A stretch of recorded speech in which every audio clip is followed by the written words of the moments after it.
Prajwal Revanna pen drive ಪ್ರಕರಣ bag ಸಮೇತ ಎಸ್ಕೇಪ್ಗೆ ಮುಂದಾಗಿದ್ರು ದೇವರಾಜೇಗೌಡ. ಮುನ್ಸೂಚನೆ ಏನಾದರೂ ಸಿಕ್ಕಿತು ಅಂತ ಕಾಣುತ್ತೆ, ಈ ರೀತಿಯಾಗಿ ಅರೆಸ್ಟ್ ಆಗ್ತೀನಿ ಅಂತ. ದೇವರಾಜೇಗೌಡ ಇನ್ನೋವಾ ಕಾರ್ನಲ್ಲಿ ಒಂದು ಬ್ಯಾಗ್ ಸಿಕ್ಕಿದೆ. ಈಗ ಮೊಬೈಲ್ ಕೂಡ ಅಲ್ಲೇ ಬಿಟ್ಟಿದ್ದಾರಂತೆ ಕಾರ್ನಲ್ಲೇ. ಹಿರಿಯೂರು ಗ್ರಾಮಾಂತರ ಠಾಣಾ ಪೊಲೀಸರ ವಶದಲ್ಲಿ ದೇವರಾಜೇಗೌಡರು ಇದ್ದಾರೆ. ಈಗ ಹಾಸನ ಪೊಲೀಸರ ವಶಕ್ಕೆ ಹಿರಿಯೂರು ಪೊಲೀಸರು ಒಪ್ಪಿಸ್ತಾರೆ. ಈ ಮಧ್ಯೆ ಮತ್ತಷ್ಟು ಆಡಿಯೋಗಳನ್ನ ದೇವರಾಜೇಗೌಡ ಬಿಡುಗಡೆ ಮಾಡಿದ್ದಾರೆ. ಸದ್ಯ ಅವ್ರು ಹೋಗ್ತಾ ಇದ್ದಂತಹ ಕಾರ್ನಲ್ಲಿ ಒಂದು ಬ್ಯಾಗ್ ಮತ್ತು ಫೋನ್ ಪತ್ತೆಯಾಗಿದೆ. ಎಲ್ಲವನ್ನ ತಗೊಳ್ತಾರೆ, ವಶಕ್ಕೆ ಪಡಿತಾರೆ.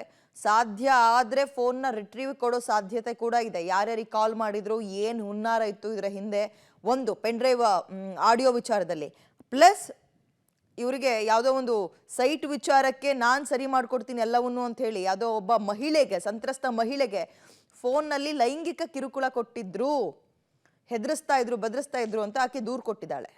ನಮಗೆ ನೋಟಿಸ್ ಕೊಡ್ತಾರಣ್ಣ SIT ಅವರು? ಕೊಡ್ತಾರೆ. ಇಲ್ಲ ಅಲ್ಲಿ ನಾವು ಏನ್ ಮಾತಾಡೋಣ ಬೇರೆ. SIT ಅವ್ರು ಕೊಟ್ಟಾಗ್ಲೂ ಸಹಿತ DK ಬಗ್ಗೆ ನಿನ್ ಚಕಾರ ಎತ್ಬೇಡ. ಸರಿ ಅಣ್ಣ. ನಾನು ಇವತ್ತಿಂದ ಹೋರಾಟ ಮಾಡ್ತಾ ಇಲ್ಲ. ಹೌದಣ್ಣ. ನಾವು ಈ ಕೃತ್ಯಗಳನ್ನೆಲ್ಲ ಕಡಿಮೆ ಆಗ್ಬೇಕು, ನಮ್ ತಾಲೂಕು ಕ್ಲೀನ್ ಆಗ್ಬೇಕು ಅಂತ ನಾನು ಅಲ್ಲಿ ಬಹಳ ದಿವಸದಿಂದ ಹೋರಾಟ ಮಾಡ್ತಾ ಇದ್ದೀನಿ.